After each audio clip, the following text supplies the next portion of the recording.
Dear audience, আসসালামু আলাইকুম রহমতুল্লাহ। আমি doctor Mohammad Hasan Sayeed, expert herbal and food and nutritionist. আমি আপনাকে একটা জিনিস নিয়ে আজকে একটু শেয়ার করতে চাচ্ছি।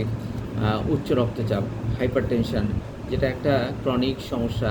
দেখা যাচ্ছে যে আমাদের দেশের 3 জনে একজন উচ্চ রক্তচাপে ভুগে থাকেন, এবং অনেকেই জানেন না যে উনি উচ্চ রক্তচাপে ভুগছেন। উচ্চ রক্তচাপ একটা ডায়াবেটিক্স মতো একটা নীরব ঘাতক।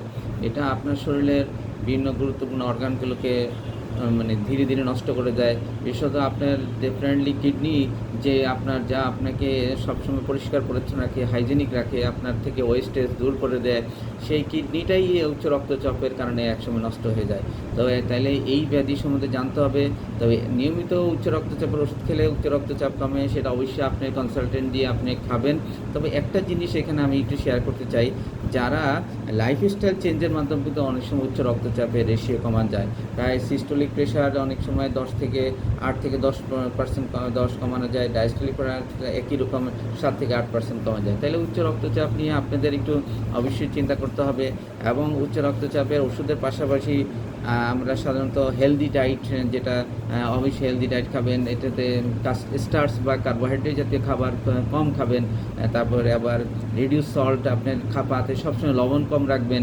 এবং এটা মাথায় রাখবেন যে লবণ বেশি আপনার উচ্চ রক্তচাপ যে কোনো সময় বাড়াইতে পারে। এবং চিনি কম খাবেন, বিশেষ করে সুগার, মানে আর্টিফিশিয়াল সুগার, যে কোনো সুগার, ইকুর চিনি বলেন, এবং এই বিট সুগার বলেন, এগুলি কম। ইনক্রিজ ফিজিক্যাল অ্যাক্টিভিটি, আপনাকে কায়িক শ্রম করতে হবে, ফিজিক্যাল অ্যাক্টিভিটি বাড়াতে হবে। প্রতিদিন 40 থেকে 45, সর্বোচ্চ 1 ঘন্টা হাঁটতে হবে, দৌড়াতে হবে। এবং স্মোকিং যাদের অভ্যাস আছে সেটা অ্যাভয়েড করতে হবে। সাথে সাথে অ্যাভয়েডিং, আপনি যদি অ্যালকোহল সেবন করার ইচ্ছা থাকে সেগুলিও একদম বন্ধ করে ফেলতে হবে। এবং একই সাথে আপনার ওয়েট লস করতে হবে, কারণ উচ্চ রক্তচাপের সাথে ওয়েটের একটা সম্পর্ক আছে। যাদের যত বেশি ওয়েট তাদের তত বেশি উচ্চ রক্তচাপ হয়। তো ডিয়ার ভিউয়ার্স, এই জিনিসটা আজকে মাথায় রাখতে, উচ্চ রক্তচাপ এমন একটা রোগ যেটা মানুষকে মানে তার নীরবেই তার ক্ষতি সাধন করতে থাকে। এবং এটা থেকে আমরা সুস্থ থাকি, এটা থেকে আমরা এটা কন্ট্রোল করি, নিজেকে সুস্থ রাখি। ধন্যবাদ সবাইকে। আসসালামু আলাইকুম ওয়া রাহমাতুল্লাহি ওয়া বারাকাতুহু।